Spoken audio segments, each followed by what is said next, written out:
Vamos fechar agora a costela, certo? Já deu mais ou menos umas 3h10, 3h20. Vamos ver aqui como é que tá ela aqui no forno aqui. Ah, garota, hein? Quero oferecer essa costela pra Nicole. Aí, Alessandra, segura essa aí. Aí, Nicole. Tá chique, hein? Todo cuidado é pouco. Aí nós vamos pegar uma faca, pegar uma faquinha. Uma faquinha com um garfinho. Cadê um garfo, um garfo? O Neto me chamar pra ir comer nada, né? Aí, Netão. Segura essa aí, Netão. Netão, sente aqui agora, aqui, ó. Dá um close aqui. Olha aí, atenção. Aí a gente vai cortando ela aqui assim. Aí, Nicole, sente o cheirinho aí, cheirinho. Olha o cheirinho.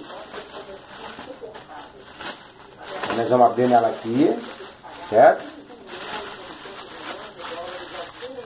Tomar muito cuidado por causa do vaporzão. Agora nós vamos dar uma... Quero mandar um forte abraço aí, Gi. Da Icaraguá. Andresa. Em breve aí, Andresa. Tá aqui, ó. Certo? Tá aqui ela prontinha. Soltando. Aí a gente só passa a faquinha aqui assim, ó. Aí, ó. Passa a faquinha. Desmanchou. Né? Tira um pedacinho aqui assim, ó. Esse primeiro pedaço aqui aí, Nicole. Pra você, hein? Alessandra, olha um pedacinho aí, Netão. Aí, Fuzu. Tá certo? Aí, pra acompanhar uma costelinha dessa aqui, a gente pega e faz o seguinte. Uma escolzinha, dá escolzinha, escolzinha. Show da escolzinha. Né? Eu quero dedicar a todos os meus amigos que já curtiram. Aí, Benê. O Benê, grande Benê, Amaral. É? Tá aí, ó. A costela, vamos ver. Nossa. Tá bom, hein? Pegou o sal, pegou o alho. Ficou boa. Ficou boa.